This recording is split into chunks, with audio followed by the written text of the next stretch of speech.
All right, here we go. It is episode 35 of Bet Parks Presents the Geez podcast on a football Friday. It feels Jason like Myrtetus. football outside, Yes. too. Oh, It's crisp today. I was thinking of you when I went out and put my recycling and trash to the curb. I'm like, this is Jason Myrtetus weather. Well, it would have really made you think of me if I came over and put your recycling and trash on the curb like I did when I was picking you up, Harry. Right. And then took a leak in the driveway. Absolutely. Just for old time's sake. Yeah, I mean, that driveway is missing me, Harry. It is. It really is. It doesn't need to be blacktop. It need to be piss-topped. Right. You're like, what are you doing? I got a bathroom right in there. I'm like, I don't want to wake up the Lima door. There's a bathroom, literally. Yeah, the powder room, as they call it. Yeah. Yes. I didn't want to go in there with a heavy stream after drinking, Harry, and wake up the Lima. You know, Good one of those point. streams where you're knocking the porcelain off the tile of the toilet. Yeah. Oh my goodness. What's going on, Harry? We got football. We got a President's Cup today, day number 2, and a USA beatdown thus far on the international team. And got a big wedding I'm going to this weekend. Oh, yeah? Who's getting married, Harry? My buddy Brandon Matthews. Nice. The guy Congrats on the to PGA Brandon. Tour. He's getting hitched finally on Saturday afternoon. Oh, that's your buddy. Did he get his card, Harry? Yes, he did. Yes. Nice. Well, Yeah. no wonder she's marrying him now. She's like, you got a tour card. Right. Make some real money. None of this Club Pro bullshit. Yeah, exactly. Forget about this Corn Ferry paycheck. Let's get some real ones. Yeah, get a purse while you're out there. Where's the wedding at? If you want to give that away. Well, it's been Ben Salem, but it's right on the Delaware River. There's like an estate.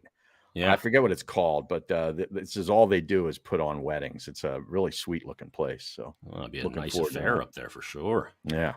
Hope he's not going down somewhere into the Caribbean for his honeymoon. He's going to end up like me and Ange and Hurricane Wilma. Oh wow! Yeah, storms brewing. I guess that hurricane blew through Puerto Rico, right, and then Bermuda. Crushed it. Yeah. So, Fiona, right? I think it was Fiona, not Fiona Apple. Yeah. Not Princess Fiona from Shrek. Oh, there's not a lot of Fionas I don't even know what that is. That is, you never watched Shrek? No. With Mike Myers as Shrek? I know who Shrek is. And the donkey was Eddie Murphy? Oh, is that right? Yeah. Was it good? Yeah, I mean, for those movies, Mike Myers is great. Yeah, he's super talented. Good Canadian guy. Yeah. And, I think it was not Carmen Electra, but what's the other broad's name? The blonde that was in all the movies back then. She was in There's Something About Mary. Why can't I think of her name? Yeah. I mean, she quit acting. She was in tons of movies. She was fun. Mask. Yeah, she was good. I forget her name. How do we assume we forget? I know. Before we get to telling people about a couple of plays that you got, I know you did your show earlier today as well. Yeah. Get a couple of plays on the Bet Parks app. A couple of things coming up. Jeff Mosher is going to join us in about 7 minutes time. All right. And I got to ask Moshe a couple of things. First and foremost, though, Harry, about his not following me on Twitter anymore. I feel like, Bruno, are you following me, man? Are you serious? Yeah, remember we talked about that. He unfollowed me, so I gave him an unfollow. I may give him an official refollow on the program. Yeah, I mean, it's Eagles season. You got to be following Jeff Mosher. But I got to get the reasoning, because I did it out of spite because he stopped following me. Mm-hmm. I wasn't looking to unfollow Moshe. Right. But I noticed he wasn't following me, so I unfollowed him in a pissed off rebuttal. Right. Okay, well, we'll figure that out. We'll hash that out along with a lot of Eagles discussion. But speaking of people, Carson Wentz too, Harry. You don't follow. That's right. With the Washington Commanders, Commander Carson this Sunday afternoon is the opponent. But speaking of people, either you don't follow or you have muted. I unmuted Nick Cale this week because he got a job again. He's back here in Philadelphia. He's back in the area.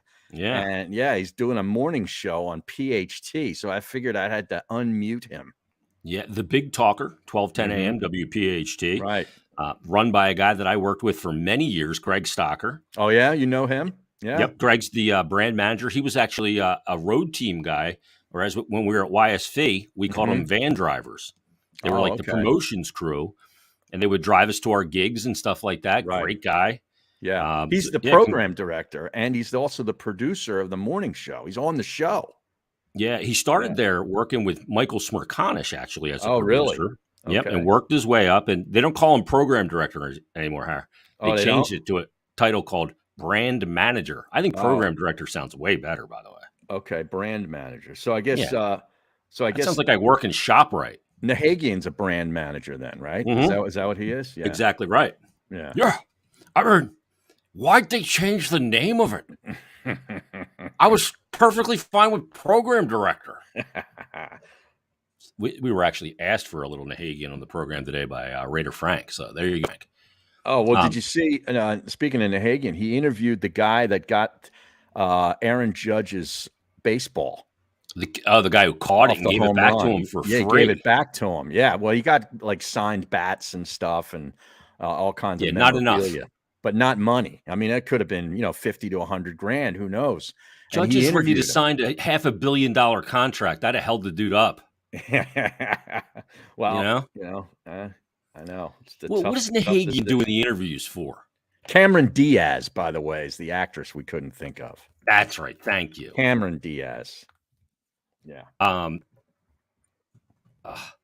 Why is Nahagian doing interviews? I don't know, man. I maybe he's branching out and he's going to do his own show or podcast or something. That'd be great. I guess he figured you and I have a podcast. Why can't he? Yeah, any donkey can do one if we're doing one. That's exactly right. I saw that our old friend Darren Degatano, Dutch Degatano, who I worked with at WIP, is producing the Mikey Miss podcast. I got to give that a listen. Apparently, he's got a couple episodes out. Oh, they're out already? Yeah. I think he said I saw that he has a couple out. So, yeah. So we'll see. Right. Real quick, let's get to Bet Parks here because you had some plays on your earlier program today. Do you have a play on the Eagles Commanders game? I can't get used to this Commanders name. I know. I don't like it. I like the uniforms. I like their uniforms, but I don't like the name at all. I took just the Eagles -1.5 in the first quarter. That's the only play that I have on the Eagles game. It was available on DraftKings. And I'm just kind of thinking that I know it's a short week, but it's not much travel for the Birds. So I don't think the short week is really going to bother them early in this game. It's just a train ride down to, to the DC area. So I figured that Carson is going to be especially amped for this football game. And when he gets really amped, he's not accurate. So I think Washington gets out to a slow start, not necessarily that the Eagles get out fast and continue what they did in the first half against Minnesota. But I just think, I could easily see this being a 3-0 Eagles lead after one quarter. Does that lean you towards the under on the game here on the Bet Parks app? I didn't really look at the total, but I would lean under. I mean, I'm on the under in the Baltimore Ravens New England Patriots game. That's under 44 on Bet Parks. And then also in the Houston Texans Chicago Bears pillow fight, I took under 39.5. Okay. Two bad offenses in that game. Yeah. Well, that works. Get them in on the Bet Parks app. It is available, and it's great for football season, whether it's college or pro, or the golf this weekend, or whatever's going on. Baseball, we're getting down to the nitty-gritty here. And, you got preseason hockey you can bet on coming up tomorrow night, Har.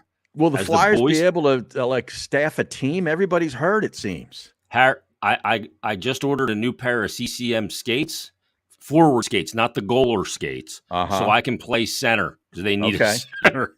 And I was running some center at practice for my U16 team the other night. Is that right? Well, I mean, detail all these injuries. I know Coots is hurt. Ellis is out for the year, I understand. Is that right? Looks like it. Yeah, I think his career's over, Har. Oh, yeah?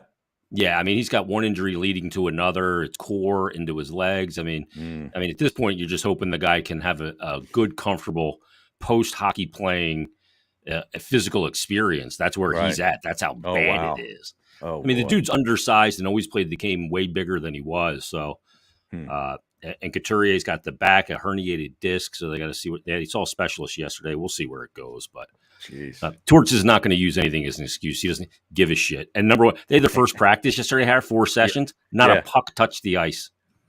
Is that right? The puck stayed in the bag. It was all skating. He kicked the living tar out of him yesterday. Really? Guys were buckled all over the place. Is that you know what they call that in hockey, Har? No. A bag skate. Oh, you skate your bag off? No. The pucks stay in the bag. Oh, the pucks stay in the bag. You bag skate them. So, I mean, you can look at the futures in the NHL, get that on Parks as well. And make sure you use the promo code Jason750. That'll get you a risk-free bet up to $750. That's for new and existing users. Terms and conditions do apply. So check out the BetParks app. And you do need to be over 21, present in Pennsylvania or New Jersey. Gambling problem, call 1-800-GAMBLER. So Moshe's going to join us in a minute. Yeah, well, hopefully none of those flyers ended up in the emergency room.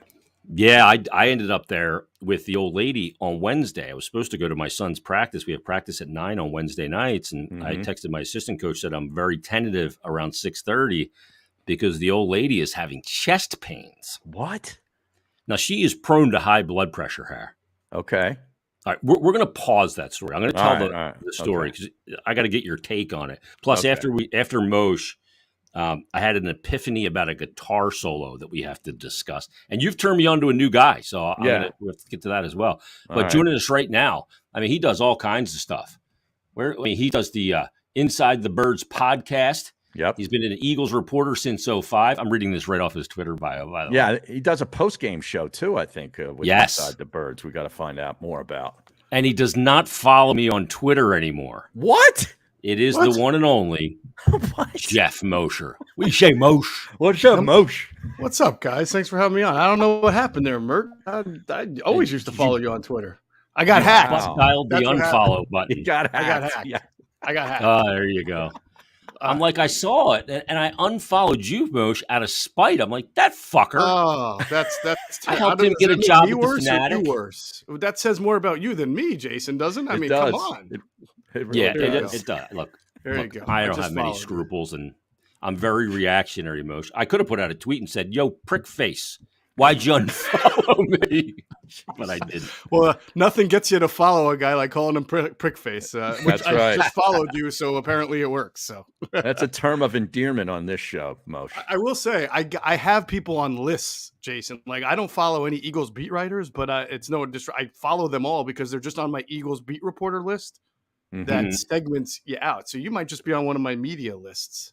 All right. Well, I'm gonna refollow you because I do want to get your information because you're a great Eagles guy, and because in your time of need, Moshe, I got a message from you and we connected on the phone and greased the skids to get you in at the Fanatic, and I'm so sorry because you had to spend so many shifts working with Aton.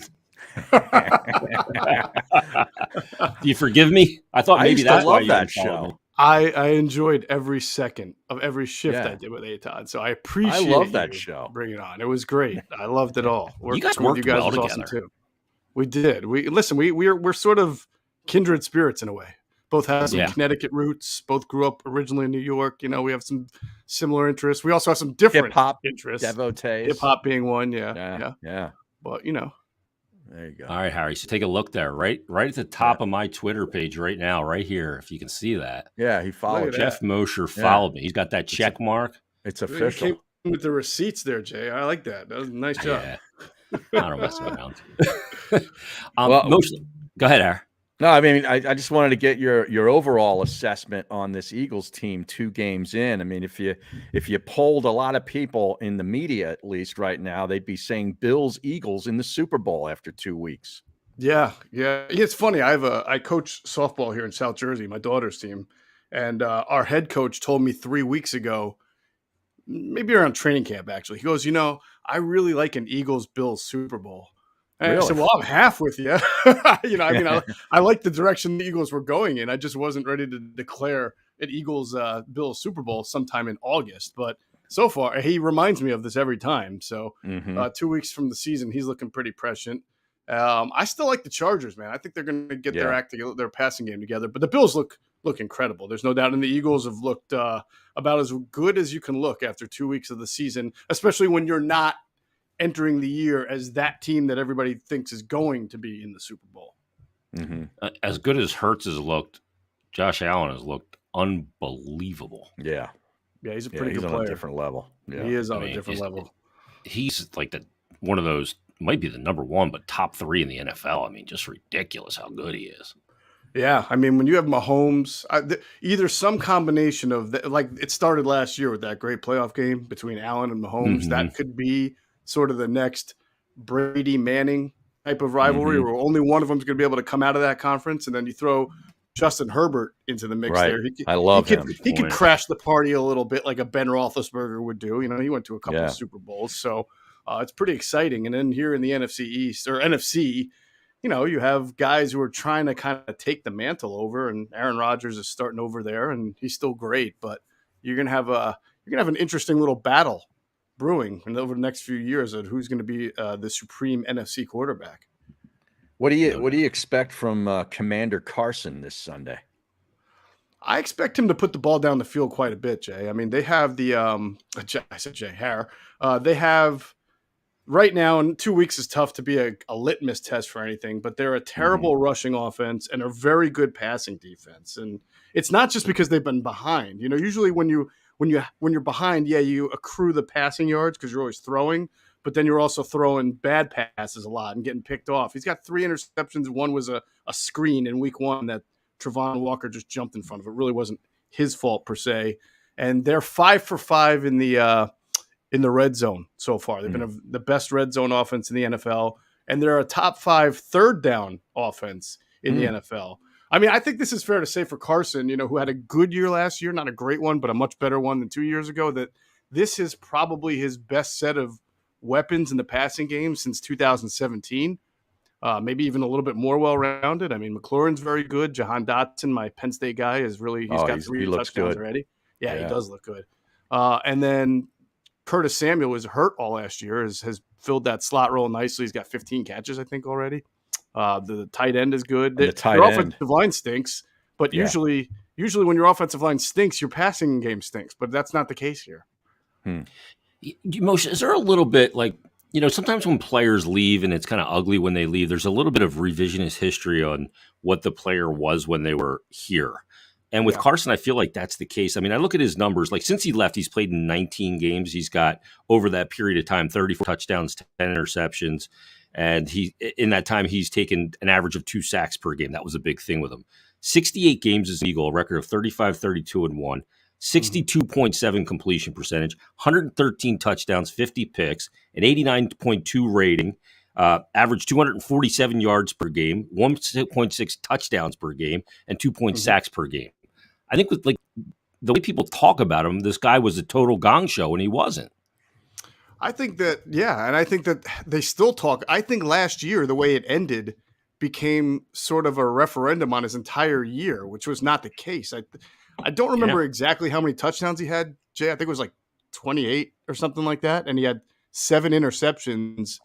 And for whatever reason, especially this week when you're listening to people talk, it's like 27 and 7, which is a very good ratio. Pretty good. And you hear people talk about him always making huge mistakes. And even now he's got 3 interceptions. People are like, "Oh, you're just waiting for Carson to make those awful mistakes." Yes, he can be reckless at times. I will not deny that. I think that's obvious. But his 3 interceptions right now aren't like the leading the NFL or anything like that. So no, but you know what it is from behind. Go ahead.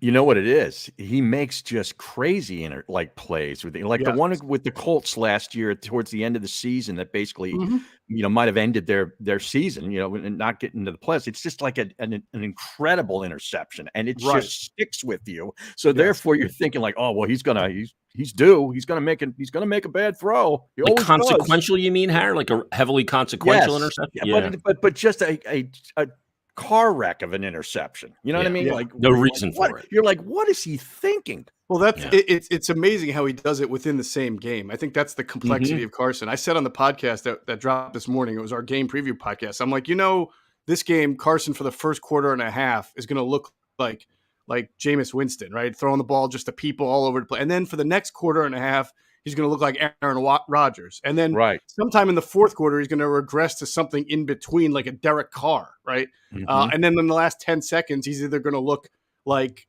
Josh Rosen, or he's going to look like Tom Brady. You just don't know which one. He's not very consistent within a game of what he is.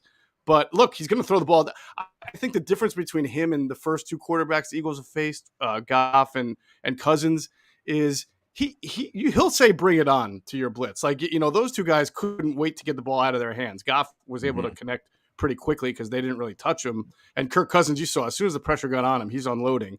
Carson will foolishly sometimes take the hits, take the sacks, probably fumble, but he's also going to put the ball, he's going to hang in there and give his receivers a chance to get open and separation at the top of the route. And he's got receivers who can do that.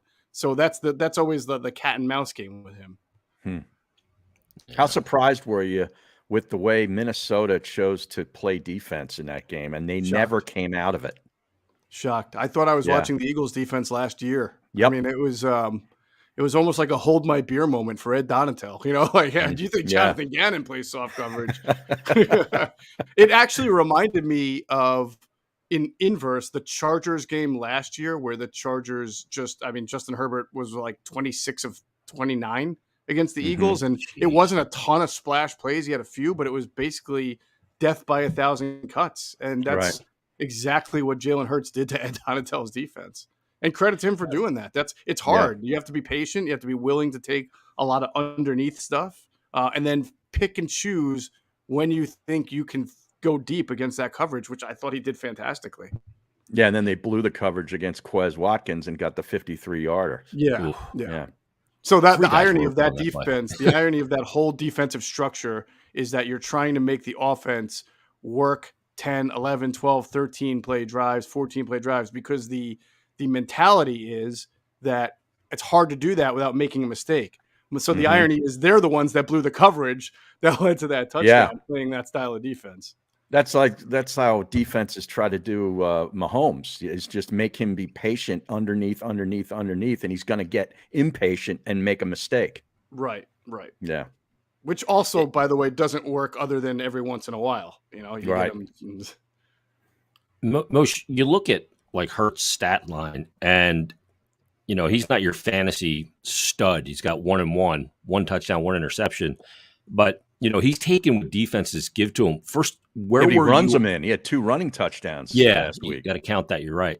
But you look at him. Where were you coming into this season on Hurts, and what has he shown you this season? Has he changed your mind at all? If you were kind of wondering about a few things, because that's been the case with him. Yeah. I mean, look, we went into camp. Adam Kaplan and I went to a bunch of camp practices. Went down to Miami for the one joint practice, and some of the feedback we were just getting from league people that we speak to was that you can tell that he had better comfort within the offense and was making quicker decisions within the offense, and he was getting from progression 1 to progression 2 better, which is sort of half the game. I mean, those who get to progression 3 and 4 are usually fairly elite. So if you can get from 1 to 2, and if it's not there at 2, you can run at that point and make yards the way he does, then you can play winning football. And I think you saw that in the Detroit game, where he didn't have a whole lot of time. That wasn't his fault. I mean, there was confusion on the offensive line. There were 0 blitzes everywhere. So look, if the 1 or 2 was open, he hit him. I mean, A.J. Brown had a great game. And if not, he was running for his life. And then I thought in this last game, sort of the same. He didn't have to run that much. He did as part of the RPO, but a lot of times he was just patient. His guy was open. You get a lot of underneath routes against that defense that are maybe not your first read, but they come that way because of the style of defense that you're playing. And his decision-making was phenomenal. And some of the feedback I always got about Jalen Hurts, and I agree with it, and I've said it myself, is that for a guy who early in his career, pro career, was maybe one read and go, and wasn't a refined pocket passer, he never put the ball in harm's way the way other guys who do that do. He does not throw a lot of interceptions. He does not throw a lot of balls that are almost intercepted every once in a while, even when he was not at his best. And for a guy who's not considered the fastest processor at the line of scrimmage of what the defense is doing, to be able to overcome that and not throw interceptions or bad passes all the time, I think was a good launching pad for him. And now he is starting to process better, make those decisions quicker, find comfort in the offense. And for 2 weeks, I mean, he's looked like one of the better quarterbacks in the NFL. Yeah, he really has. I mean, that first half was as good of a half as he could play. The second half, that game, kind of, went to crap with all the turnovers and the missed kick and so forth. Kick. But when you look at this division, obviously they got Washington this weekend. Dallas is taking on New York in New York. Are you buying into the Giants at 2-0 yet?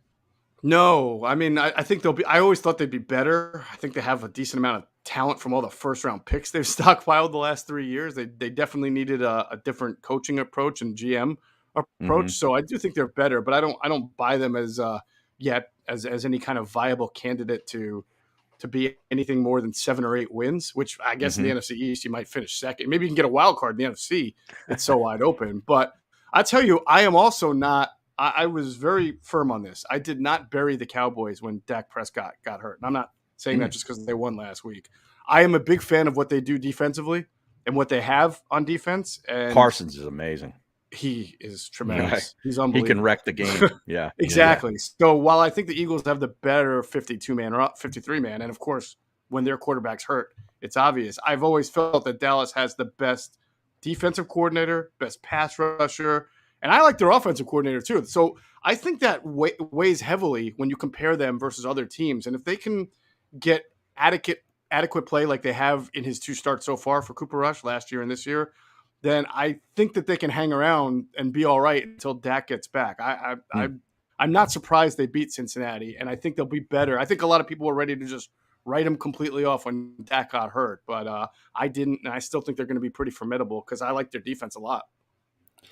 Geoff, one of the things when you look at the Eagles is up front, the offensive line. Like I saw that picture of Anthony Munoz with Jordan Mailata. Oh, yeah. I never thought Anthony Munoz could look tiny. But he did next to him. I mean, I don't know if there was that was like a deceptive in the photo, but you've been around Mailata. He is just insanely large. But up front on both lines is really their strength. And that really helps a quarterback like, Jalen Hurts. But Sirianni, you just mentioned coaching. Where are you on Sirianni and Gannon? And, can they take this team to that next level? Because now all of a sudden, here comes expectations from the national media all over the place. And the Eagles are going to get a lot of attention on everybody's schedule when they see them. So where are you on Sirianni and Gannon in particular? Because Gannon a little up and down so far. All right. Well, Sirianni first. I think what impresses me most about him is that he's fairly authentic. And I don't just mean that in his press conferences, but I don't think he's out to prove a point like a lot of first and second year coaches are. And I think the best example of that is that he gave up play calling pretty early in the season last year. I think a lot of new first-time head coaches try to prove their worth. This is why they hired me, to be and try to show their expertise as a play caller, especially since he didn't call plays in Indianapolis. You would think he'd want to kind of prove that, I wasn't just Frank Reich's puppet. But to really look at why he was hired, Jeffrey Lurie didn't hire him for his play calling because he didn't do it. He hired him for the emotional intelligence, the connectivity that he likes to talk about, the ability to relate. He's not trying to be somebody else that he's not. No, he's not.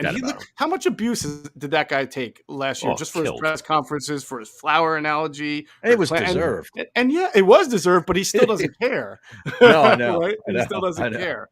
So I appreciate that he has not tried to change in the face of intense scrutiny here in the city, and he's been authentic. And I think that helps and resonates well with the players. As far as, and I'll say this, I think not knowing much about him or Kevin Patullo or the offensive staff, they're running an offense that none of them have ever run before. Shane Steichen as well. They've never run an RPO-centric offense.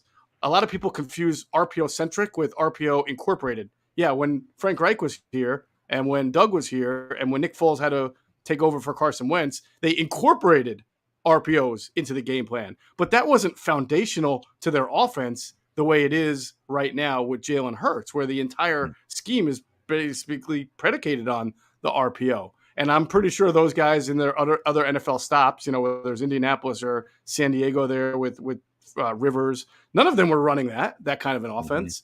So I have to appreciate their ability to adapt to their personnel, which is what you should do as a coach, and reach deep into your playbook, your bag of tricks, and figure out the best way to build the offense around what you have. All right. What about Gannon? Well, and that'll sort of be the measuring stick for him last year. I felt like this year. Last year, he played a style of defense because he didn't believe in the personnel. And I think we can all fairly say there were reasons not to believe in some of the personnel, especially on the back end, whether it was Steven Nelson or Anthony Harris or Eric Wilson, who got released halfway through the year, or Alex Singleton, who's not even on the team anymore. So they went out this offseason. They got him better pass rushers. They got him better secondary and linebacker players. And TJ Edwards has really emerged. And now you're seeing him blitzing more. Not like he's not Todd Bowles, but he's blitzing more. those blitzes that he throws aren't just the old Ed Donatel, all right, I'm not getting to you, so I'm going to throw one extra guy in there. He's zero blitzing at times, which is sort of Jim Johnson-esque. So I appreciate that. But again, I really wonder, the issue is that they really should be getting home with a 4-man rush more. They're not generating any pressure without it. So that's kind of forcing him to blitz. And teams are going to start to realize that and know when you're coming at them. And if you can't generate a 4-man rush, which is really not Gannon's coaching, that's just about the 4 guys doing their job. Right. If you can't do that, you have to blitz all season long. That's a problem because the better quarterbacks will pick you up apart. So who on that line is not pulling their weight?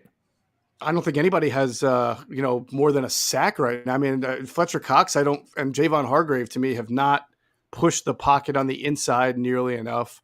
Hassan Reddick, that one you can maybe put on the coach and say, are you using him the right way? Are you moving him around? They are moving him around a little bit, but in the ways that they're moving around, is that advantageous?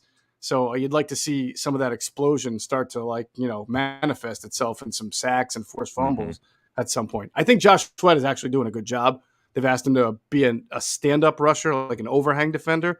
And then in this last game, they asked him to be a down lineman, like an interior lineman when they run those 5-man fronts. And I think he's done a nice job of, pushing the pocket and collapsing it. But they need more. They need those 2 veteran DTs, Cox and Hargrave, to do a better job of getting to the quarterback. He just get his hand in the dirt, huh? We talk about that in the meat locker all the time. Got to be a shashman. Got to get after the quarterback. Quick twitch. Don't get him started, Moshe. He just looks. I feel like he already was. I'm just continuing it. Always looking for a reation to do an Anthony impression. I know. It's so much fun. Moshe, I know you only got a couple minutes left. Let me ask you about your Nittany Lions, because you and I have both, kind of staggered around Beaver Avenue or College Avenue in our college life. Up to 14 now. And, Clifford, 4 touchdowns in the first week. But, last week on the road, I saw some creative offense out of the Nits and Jimmy Franklin. Yeah, man. Dude, Clifford, I wish Clifford played Auburn every year, right? I mean, he owns Auburn. He's okay against everybody else. But you put Auburn on the field, and he's like Joe Montana. That Auburn coach is going to get fired, too. I actually thought Harry was going to get fired on Monday. I thought that the Penn State was going to get him fired. That was a bad fit from the start. I never understood hiring a Boise State guy to come to the SEC. Fire him in the end zone like Herm Edwards. Oh, yeah. How about that? Did you see that? Oh, unbelievable. I did not see that. The athletic director met him in the end zone after the game as he's walking to the tunnel. Yeah, and the president of the university. Yeah, there's video of it. That's good. Is that like the new meet me by the path after school? Meet me in the end zone after this game.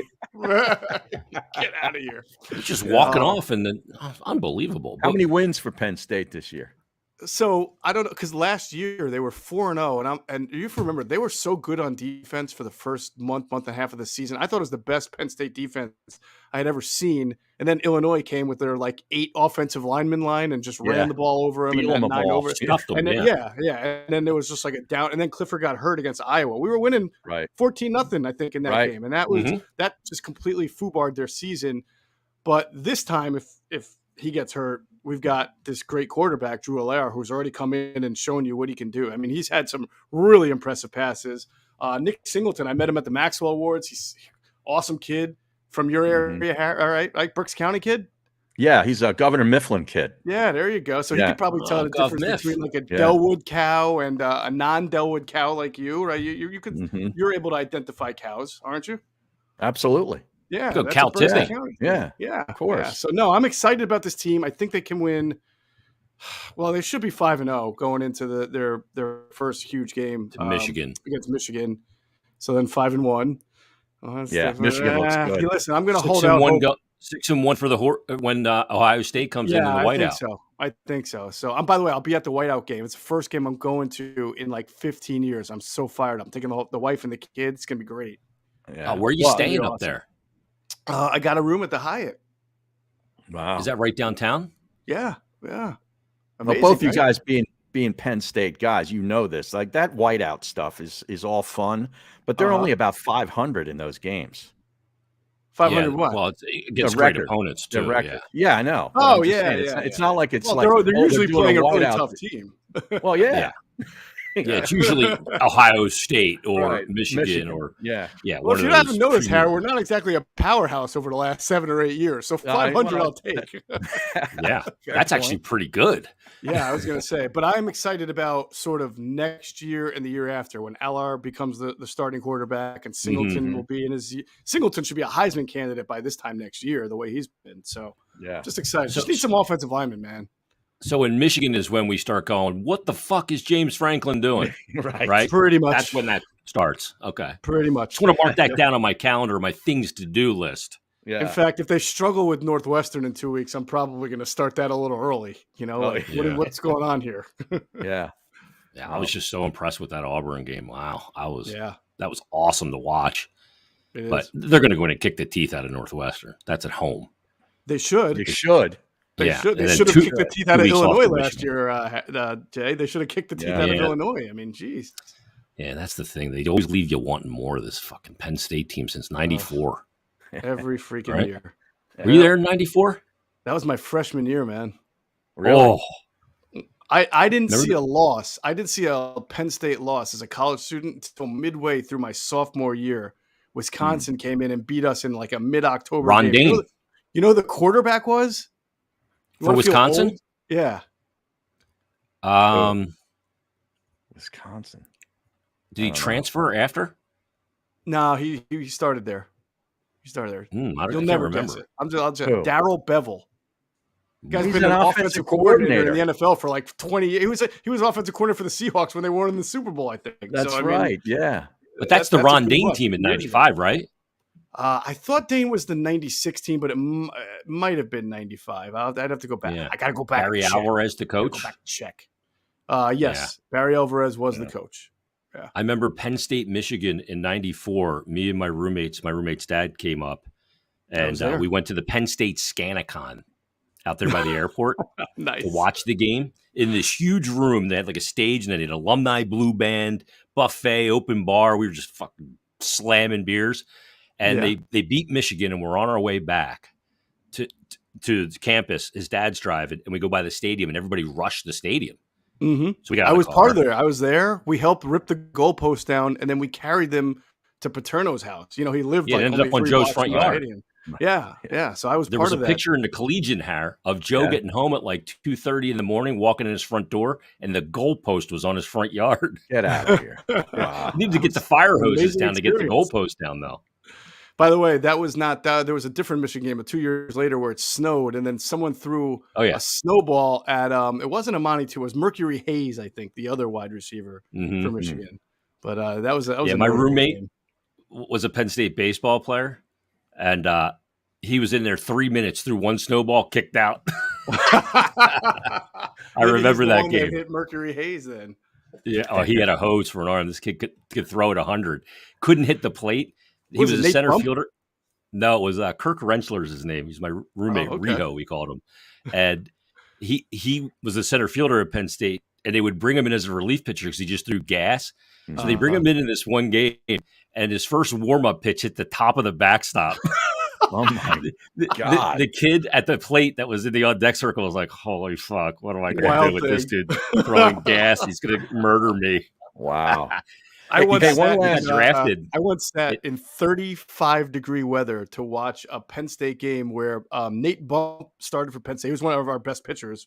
And Mark Mulder started for Michigan State, the Oakland A lefty. Wow. Yeah. And we beat him up for about 10 runs in the first 2 innings. I don't think he wanted anything to do with that 35-degree whipping wind weather up there in Happy Joe Valley. Hindelang, the old Penn State manager. Yeah, he was the manager. Wow. Yeah. Hey, one quick last one for the Eagles. I forgot to ask you. Jordan Davis, your thoughts early on? Yeah, I think he's got a long way to go, Harry. I mean, and that shouldn't be obvious. I know that's disappointing, and all you hear that, and people are like, oh, they shouldn't have drafted him. But he played limited snaps at Georgia for a reason. Kirby Smart ain't stupid, right? And it's not just because they had great defensive linemen. If you have great defensive linemen, you play them as much as possible. He's great when he plays, but he only played 20 snaps on average a game at Georgia, and now he's in the pros. So you can't. It'd be ridiculous to expect that he's going to hold up better in an NFL game when he couldn't in a college game. So he's an enormous dude. They've got to get his weight manageable so that he can play and not lose pad level and not lose technique after 3 or 4 plays, but they knew that. So the Eagles knew that. I don't know that the fans understood that as much, even though I know it was out there about his limited snaps, and he's not really a pass rusher. He's more of a pocket pusher when he's in there. But his best days are going to have to be next year, year 3 and beyond. This year, he's a project. They get him on the field when they can, but you're not going to see him playing 60% of the snaps. Got it. He's got some things you can't teach. Yes. So do I, by the way. All right. Is that right? Like stupidity. Well, tell all the folks where they can find you everywhere, because you got a lot of stuff going on. Yeah, our Inside the Birds empire, as I like to call it. You can find our Inside the Birds podcast on any major podcast platform or any podcast platform. You can also find everything we do visually on our Inside the Birds YouTube channel, which is also the home for our Inside the Birds pregame show with Jason Avant, Greg Cosell, Adam Kaplan, and me. Our postgame show with me, Adam, and Trey Thomas. We've got a Patreon channel now where we're giving subscribers bonus content, exclusive bonus content at patreon.com/InsideTheBirds. We got a newsletter. Making good point on that Patreon shit? So far, I mean, we just launched it about 2 weeks ago, so it's been great. We're really happy with how many people have subscribed. All right, Harry, we got to start that. Nice. I'm writing that down for me and Harry. Yeah. Patreon.com/Odgies. There you go. Yeah. That's exactly right. No, he's really thinking about it for his stick to hockey. That's what it's going to be. Okay. Is his flyer stuff. You got to give them more, shit. Man. You got to be ready to give them more. All right. Yes. They always want have more to give. Yeah. I spill it on every shift. People are really going to pay for Flyers content, though, knowing what the Flyers are in for this year. That would be a heck of an accomplishment by you. It would. That would. I could sell anything, Moshe. Ice cubes to an Eskimo. Hey, man, thanks for doing this, brother.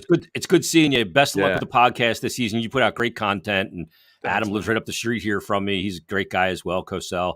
And I would move you got some good ones there. Yeah, property value went down when he got to the neighborhood. Thanks, brother. For having me on. Thanks. Take care. All right, there he is. Geoff Mosher. Man, he's a busy guy, man. He's got a lot of Inside the Birds is everywhere.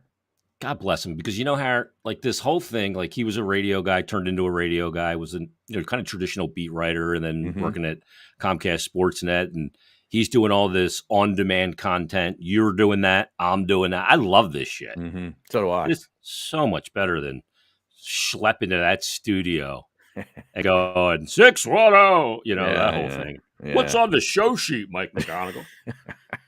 Unbelievable. Let's tell people about Som Sleep, Harry. Oh, yeah. I need to get some sleep because I got to get up early tomorrow to head to a game. If you're having trouble getting enough sleep at night, Som Sleep, they got you covered. The scientifically advanced Som Stack includes ingredients that are naturally found in your body like GABA, magnesium, and melatonin. Sleep is the best form of recovery, and it has helped N4L founder and NFL tight end Colin Thompson take his game to the next level. It's simple. All you got to do is drink one serving just 30 minutes before you go to bed, and your body will naturally calm itself down. Other sleep supplements leave you groggy in the morning, but not Som Sleep. Wake up feeling refreshed and ready to conquer the day. Make sure you check them out at getsom.com and use the code GEEZ, Jeez, for 10% off your order. Get Som Sleep. I got to get up early tomorrow because I have my U16 team, my son's midget team. We have a showcase, and we play up at Grundy tomorrow up in Bristol, up in Mikey Miss's old neighborhood. Grundy? Is that a rink? Is that the name of the rink? Yeah. Wow. The Grundy rink up there. And the game's at like 8:20, so arrival's like 7:30. But I got to go without my son because he is en route right now, Harry, to Erie, Pennsylvania for the Lake Erie Classic with his high school team, the high school varsity team. Oh. Now I dropped him off at 7:00 this morning at the rink to get on the bus with everybody, but the bus driver never showed up. They think he had a heart attack, the bus driver. So they said they started getting parents together like, but I can't just drop everything and go. I had the podcast with you. I got the Flyers preseason action tomorrow night. So I couldn't just drop everything and head out to Erie, Pennsylvania. That's a long trip, man. Yeah, 6-hour drive. They got a game tonight at 7. Right. So I got to coach without him this weekend.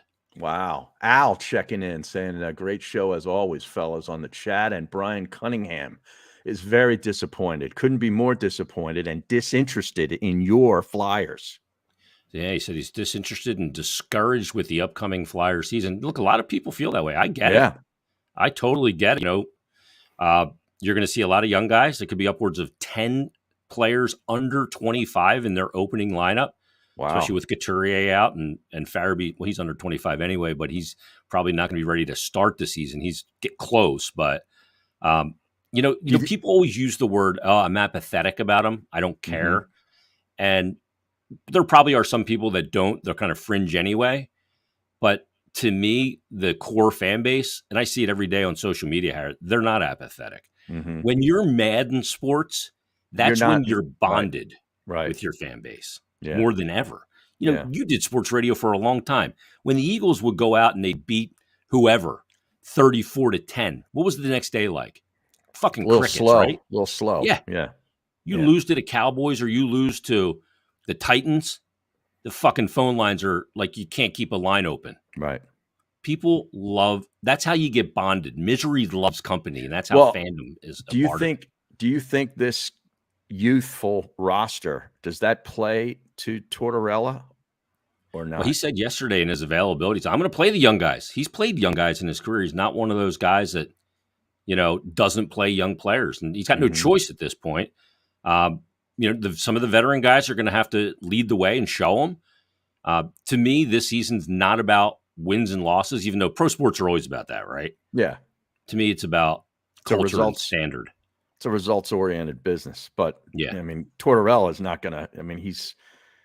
He doesn't have to win right away. No, he's going to coach and coach hard. That's what. Jesus, a puck didn't touch the ice on the first day of camp. That's pretty incredible. How long was practice? I think it was about 50 minutes. Wow. Of skating. Yeah. Wow. And when you put pucks on the ice with hockey players, they're like a moth to a flame. Like they just can't stop fucking with the pucks. And when they see that there's not even, you walk out of the locker room, Harry. I could see you walking out of the locker room as a 2C yesterday at practice. Right. You walk out and go, there's a bunch of water bottles on the dasher, but not a single puck on the ice. You just walk out and go, jeez. Yeah, here we go. A second line center. I like that. 2C. Yeah, you'd be a great 2C, Harry. I would. I'd be a 200 not necessarily a scorer, but a distributor, probably a PK guy. I could see you on the PK. It's always in the right spots. That's exactly right. Yeah, you'd be great at that. Martin Roach says El Hombre is his neighbor, Michael Bradley, and we should get him on. We are going to get him on to talk, especially college football, but the season really just gets going. I mean, Michigan's got their first Big Ten game, I think, this weekend against Maryland. Like the Big Ten hasn't really, once that gets going, we'll bring him on. Yeah, Penn State this weekend is at home against Central Michigan. Central Michigan, yeah. Yeah, naturally they're a huge favorite this weekend. Right. Minus, I think, 24, 25 on the BetParx app, so you can get that one. But it really kind of kicks off for them. Northwestern at home the following week. Then they have 2 weeks off before they go to the Big House and take on 2 Michigan. weeks? Yeah, they have a bye. What? Yeah. Yeah, but for 2 weeks? Or they got a 1 week bye? Yeah. So they have 2 weeks between games. My bad. Okay. Yeah. And then they'll come back home and take on the Gophers, Minnesota, and then tough team. Minnesota's good. Yeah, and then they'll have that October 29th game, which would be great. Great Halloween weekend, whiteout, Ohio State at Happy Valley. So that'll be fun. Yeah, Minnesota's a road favorite this week at Michigan State. Yeah, they're one of my that's got to be telling you something, right? Yeah, 2.5. Brian Cunningham on the stream says, "Oh, I'm mad. I am pissed off." Exactly. About the Flyers. Yeah. Yes. Okay. The official sponsor of Not For Long Media and Geez, the original Fudge Kitchen, Jason, is a staple of the Jersey Shore with 6 locations in Cape May, Wildwood, Stone Harbor, and Ocean City. The original Fudge Kitchen makes all of their fudge in the store, guaranteeing a delicious product. So stop by and let them know that N4L sent you. And if you aren't able to visit in person, it's not a problem because they ship fudge across the USA. Be sure to check them out at fudgekitchens.com. The original Fudge Kitchen, shipping fudge and sweet treats across the country. There you go. Fudge Kitchen is fantastic. One of our great sponsors. And Brian says he agrees that it's not about wins and losses. It's about getting back to development and getting the guys like TK back into form totally agree. Yeah. And Martin also says Ite lives around the corner. It's a hotbed here in Broomall. Oh, no. She just moved to Broomall not too long ago. Yeah. From media. Yeah. She was a huge hit as a guest here on the OGs podcast. Oh, yeah. She's always a hit. I played golf with her on Tuesday. Oh, yeah? She hit him good, Harry? Oh, yeah. Sure. It's a good. How's your game looking these days? Yeah. Is it in order? I changed my swing, my grip and everything a couple of weeks ago. So I'm working it in. And I actually played on Tuesday at Jeffersonville. And I've never hit more quality golf shots in one round in my life. All right. So what did you do to the grip, Harry? Did you roll the bottom wrist over a little bit? Well, it had gotten weak. And so I had to strengthen in the right hand, make it a little stronger in the right hand. And I'm opening up my hips more in the takeaway. I did really short swing. Okay. And it's gotten shorter. Yeah. So we had to lengthen it up. Yeah. As you get older, you had to lengthen it up. And we do that by opening up the hips. And then I set a little bit of a hinge at the top. Yeah. So I'm up here now instead of like here. Yeah. And hitting it so much better. So you got full rotation. My thing not full, but better. Better for Harry. Yeah. My thing when I knew my rotation was good, when I always go back, I'm like holding a tray like a waiter. Right. Come back to here. Okay, I'm good. Right. Then I can come through, and then the hips and the hands come through properly, and you don't get any side spin to slice or hook the ball. So. And now I have a finish, like a legit finish. Oh, that's a great feeling. Because I was never able to do that because I wasn't creating enough of even momentum or club head speed to even get to a good finish. It was a joke. Yeah, because your swing was too short. Yeah. If you're short on the back, you're going to be short on the finish as well. Exactly. Now, do you hold that finish nice, Harry, after you hit a good iron into a green? Yeah, absolutely. Yeah. Beautiful. Good work out of you. I got to get out there and play. I've not played a single round yet this year. No? No. I hate to do it. I'm thinking my back may be up for it. I should be good. The hips are probably going to be an issue, but that's all right. I retired from playing beer league hockey, so I think I'm good. I'm feeling a little better physically, so I'm in good shape. Which reminds me, let's get back to the story about my wife. Yeah, the emergency room. Yeah. So the old lady, as I affectionately call her, starts telling me around like 6:30 that she's having real bad chest pains, and she has a blood pressure cuff. She took it, and it was high. It was like 155 over 115. Ooh, wow. And I'm like, all right, just try and calm down, chill out. And she's susceptible to high blood pressure. She eats too much fucking salt, drinks too much coffee, the whole thing. So it's not going down. So I run her a nice bath. I light about 6 candles. I take her phone and put on the meditation music and the whole thing. Takes it after. It's still not going down. And she's having chest pains.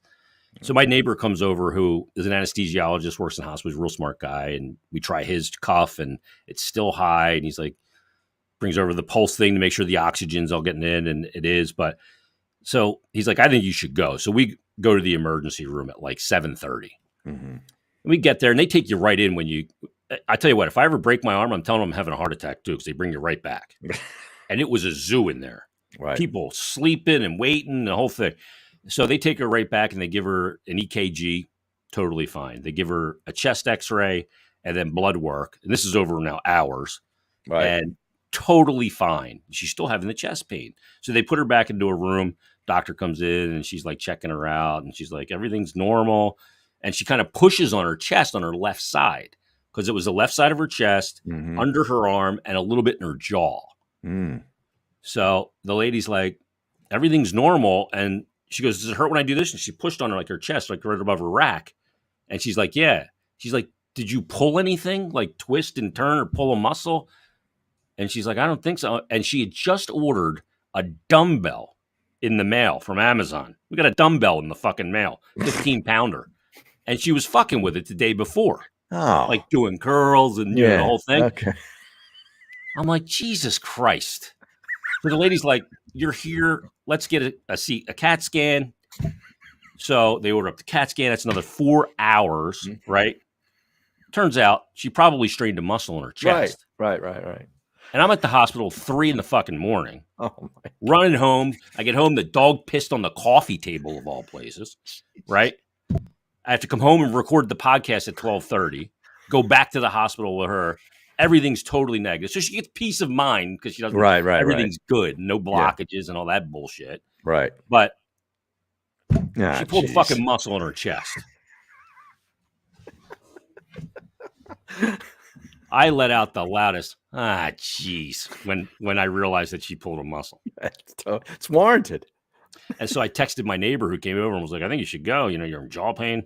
Because that can all emanate up through there, right? Sure. And he goes, you didn't tell me about the dumbbell.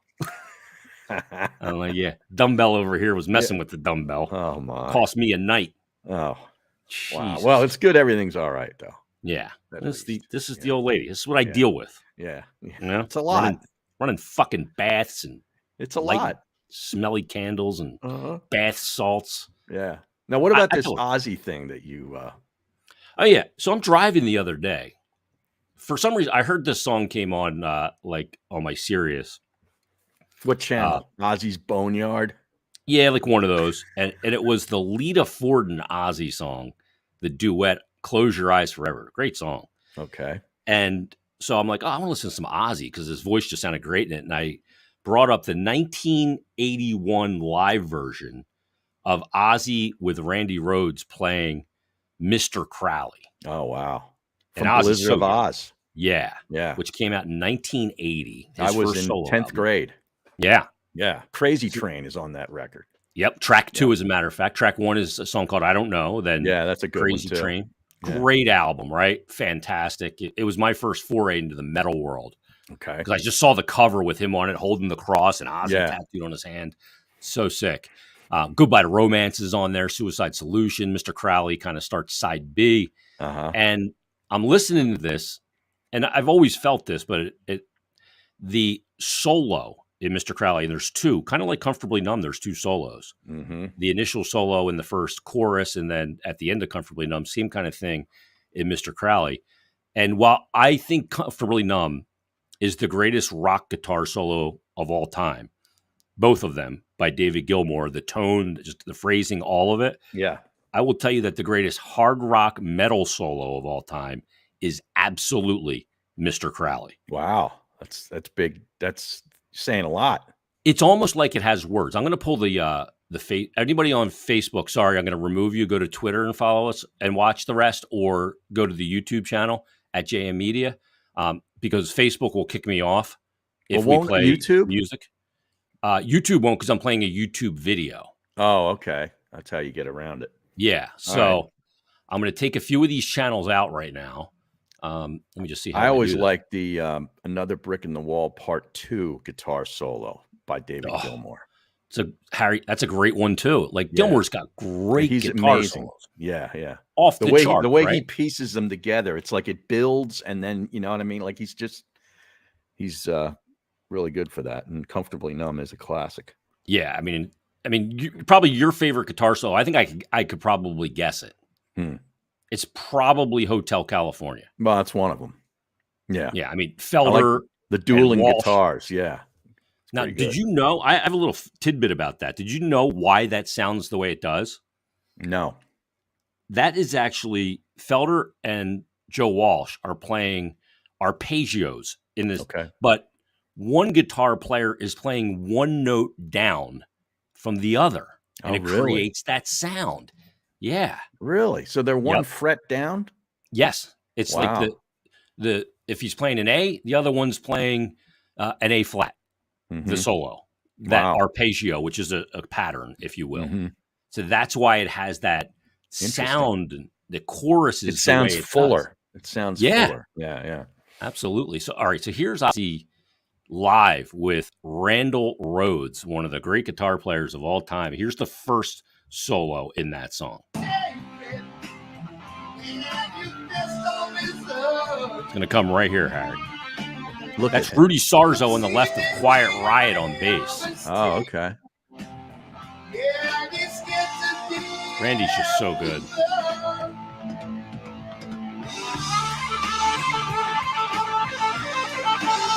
Look at Ozzy. Why don't they show Randy?